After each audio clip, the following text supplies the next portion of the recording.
Olá pessoal, sejam bem-vindos a mais uma videoaula. Essa videoaula vai ser bem curtinha, gente, só pra gente implementar mesmo a nossa página de cadastro, seguindo a base que nós já temos lá na nossa página de login. Então, basicamente, a gente vai reaproveitar o mesmo formulário e aí só fazendo as alterações e inclusão de outros campos ali, outros inputs necessários no formulário de cadastro. Vamos visualizar rapidamente aqui no nosso design. E nós percebemos aqui que o formulário de cadastro ele é bem semelhante ao formulário de login, né, o seu design de forma geral. E nós vamos poder reaproveitar tanto o input de e-mail como o input de senha, adicionando aqui campos para nome, sobrenome, vínculo, né, o tipo de vínculo, o tipo de usuário, na verdade, se vai ser aluno ou servidor, e o campus vinculado. Alguns outros detalhes que a gente vai ver na implementação específica aqui desse nosso formulário de cadastro. Então vamos voltar aqui. Eu já vou gerar uma cópia aqui desse arquivo login page e renomear aqui para register page, nossa página de cadastro. Beleza. Eu vou ajustar também aqui o nome da função do componente, aqui e lá na exportação desse componente. Já vou executar aqui a aplicação npm run dev e abrindo o navegador para a gente visualizar como é que tá ficando. Bom, aqui eu ainda tenho uma renderização da página de login, né? Eu vou ajustar isso lá no app.txt agora. Vou comentar aqui a chamada à página de login e vou chamar aqui a nossa register page. Não vai ter alteração nenhuma porque basicamente nós só copiamos toda a estrutura. Então vamos voltar aqui na nossa register page e começar a fazer as modificações necessárias. Então aqui no topo do nosso formulário a gente precisa incluir os campos de nome e sobrenome. Para fazer isso eu já vou copiar todo esse agrupamento aqui do campo de e-mail. A gente vai utilizar ele como base aqui. Eu vou colocar aqui para nome e outro aqui para sobrenome e vamos ajustar aqui o que for necessário. Então aqui no nosso primeiro campo vai ser o de nome.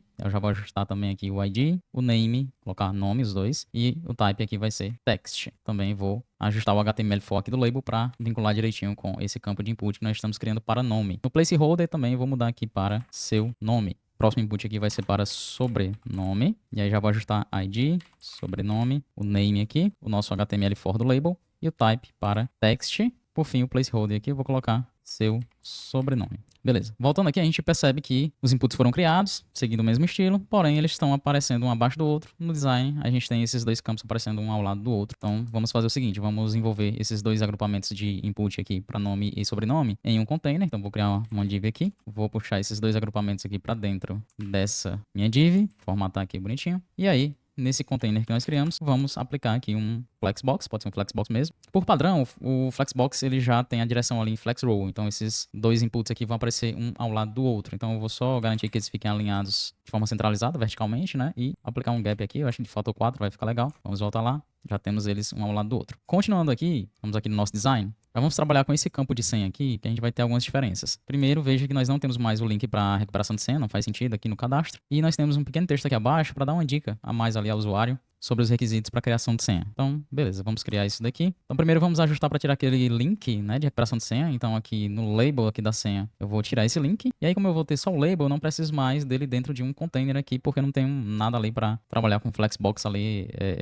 e alinhamento dos itens internos, porque eu vou ter só esse label mesmo. Posso deixar ele solto aqui. Belezinha. Agora vamos colocar esse parágrafozinho aqui abaixo com uma dicasinha para criação de senha. A gente vai colocar logo após esse grupo aqui do input de senha. Então, logo abaixo dessa div, a gente vai colocar aqui esse parágrafo com texto mínimo de 8 caracteres com letras e números. Então, vamos lá. Mínimo de 8 caracteres com letras e números. Vamos estilizar aqui de forma básica, simplesmente diminuindo o tamanho desse texto. Vou colocar um text XS bem pequeno, né, 12 pixels, e um text muted foreground como code do texto aqui, justamente para garantir que esse texto aqui ele realmente pareça pertencer a esse agrupamento aqui do input de senha como uma informação secundária ali. Vamos ajustar logo esses textos aqui, né, do título, descrição e o rodapé aqui desse formulário. Então vamos voltar aqui no design. O título é criar sua conta, a descrição é preencher os dados para entrar na comunidade. E aqui no rodapé, agora a gente tem que redirecionar para a página de login. Vamos procurar aqui o título do nosso elemento card aqui desse formulário. Então vamos mudar aqui para criar sua conta. E aqui preencha os dados para entrar na comunidade. Lá no rodapé, a gente vai perguntar aqui na verdade se ele já tem conta. Então já tem conta. E aqui no link vamos mudar o texto para entrar. E o href aqui vai levar para a rota de login. Então barra login. Show de bola. Falta agora a gente incluir os selects, né? O select para vínculo e o select para campus. Eles vão estar aqui logo abaixo do e-mail institucional, né? Do campo para e-mail. E aí, para isso, pessoal, nós vamos utilizar um componente do ChatCN para esse campo de select. Então, vou aqui abrir um novo terminal para que a gente possa instalar esse componente. Então, npx, ChatCN, latest, add, e o nome é select. Então, belezinha. O componente foi adicionado lá na nossa pasta UI, no arquivo select.tsx. Se a gente der uma olhada lá, a gente vai ver que, mais uma vez, eu tenho uma série de outros componentes que eu posso utilizar de forma composta para criar uma estrutura mais completa aqui desse componente select. Então vamos lá.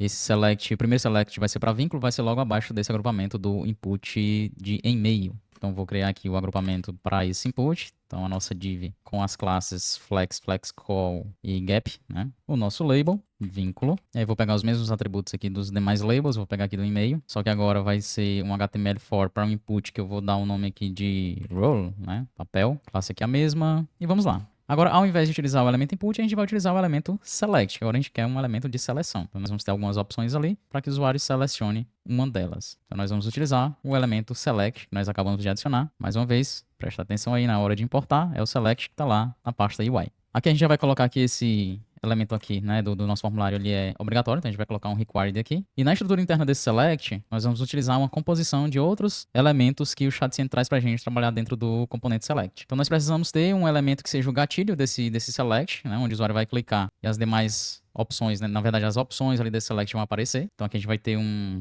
componente do tipo select trigger, vai ser o nosso gatilho aqui. E isso, gente, está na documentação, tá? Então vamos voltar aqui no navegador, já deixei a página aqui da documentação aberta, especificamente onde fala sobre o componente select, aí vocês vão ter exemplos aqui de utilização desse componente e da composição dos demais elementos. Mas vamos lá, então nesse select trigger, né, nesse gatilho do select, a gente vai ter um valor que vai aparecer ali, um texto que vai aparecer, então a gente vai colocar um select value, e aí na verdade esse select value ele não tem, né, o elemento de fechamento, beleza? É só o elemento de abertura mesmo, mas aqui a gente passa alguns atributos importantes, como no caso do placeholder. E aí eu vou definir o texto que vai aparecer por padrão, né, na hora que esse formulário for renderizado, né, na hora que esse select for renderizado. Então eu vou dizer o seguinte, selecione seu vínculo com o IFCE. Abaixo do nosso select trigger, a gente vai ter então o conteúdo desse select, que vai conter as opções ali dele. Então aqui a gente vai utilizar o componente select content. E dentro desse select content, para cada opção, a gente vai utilizar o select item. Então o primeiro item aqui, a primeira opção vai ser estudante. Aí a gente tem que colocar aqui um value para essa opção, que é o que de fato vai ser enviado quando esse formulário for submetido. Então, basicamente, eu vou enviar aqui um texto em inglês com essa opção. Então, aqui vai ser student, e vamos criar mais dois select items aqui. O outro vai ser docente e técnico, ou técnica, né? Aqui a gente vai enviar professor, e aqui a gente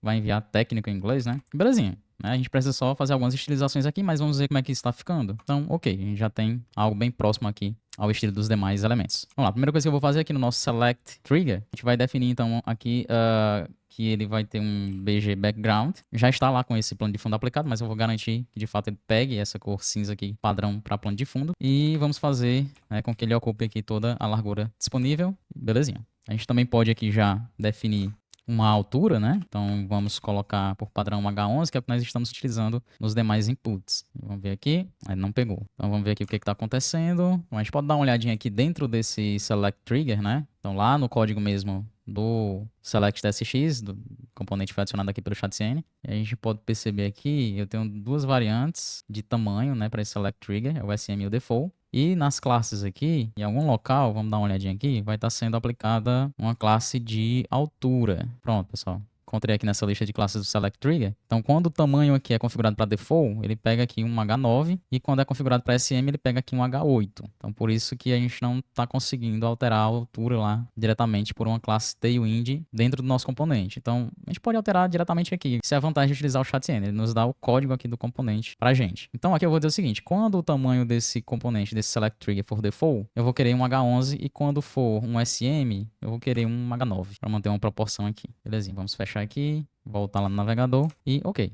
já temos aqui a mesma altura aqui sendo aplicada aqui ao nosso select em comparação com os demais inputs aqui. E aí temos as opções estudante, docente e técnico. Voltando aqui, eu vou copiar isso daqui, duplicar aqui para baixo, para a gente fazer o select do campus. Então vamos aqui, agora eu vou ter o select do campus. Um detalhe, né, gente? Faltou aqui no select do vínculo só definir aqui um ID para o nosso componente select, né? Um ID role, para que de fato a gente tenha esse vínculo do label com esse elemento select aqui, tá? Agora tá dizendo aqui que esse componente select não tem um ID role, provavelmente a gente precisa colocar no select trigger. Beleza, é isso mesmo. Então vamos aqui, no select para o campus, eu vou mudar aqui o HTML para campus. E aí eu preciso colocar esse ID aqui no select trigger, campus, e modificar aqui as informações, né? Então o texto aqui vai ser selecione seu campus. E eu vou colocar 3 campos aqui só pra gente ter dados aqui pra mostrar, né? Então campus Tauá, aqui o valor Tauá, sem um acento, né? Tudo minúsculo. Aqui vai ser colocar, sei lá, boa viagem. E o valor vai ser boa viagem separado aqui com um underline. Por fim eu vou colocar aqui Fortaleza e ajustar o valor aqui, né? Belezinha. Então temos aqui o nosso formulário de cadastro criado, com os nossos selects aqui de vínculo, campus e os demais campos aqui adicionais em relação ao nosso formulário de login, né? O texto aqui do botão não vai ser mais entrar, na verdade vai ser criar conta, né? Então vamos lá, aqui no button, criar conta. E é isso, pessoal, terminamos então a estruturação aqui do nosso formulário de cadastro. Vamos finalizar aqui com um commit. Então, deixa eu adicionar todas as modificações, gerar uma mensagem aqui de commit e revisar ela. Então, criação da página de registro e do componente select, atualização do app para incluir register page. Aqui eu vou colocar, na verdade, a adição do componente select, né? Ok, então vou confirmar aqui. E é isso, pessoal. Nesse ponto, finalizamos então a construção da estrutura e da estilização básica das nossas 3 páginas ali da área pública. Na próxima videoaula, a gente parte para configurar o roteamento entre essas páginas e trabalhar a navegação entre elas direitinho, tá? Depois a gente parte para, de fato, começar a integrar com a nossa API, começando pelo fluxo ali de registro de usuário, né? Cadastro de usuário e o fluxo de autenticação. Então é isso, pessoal. Até a próxima videoaula.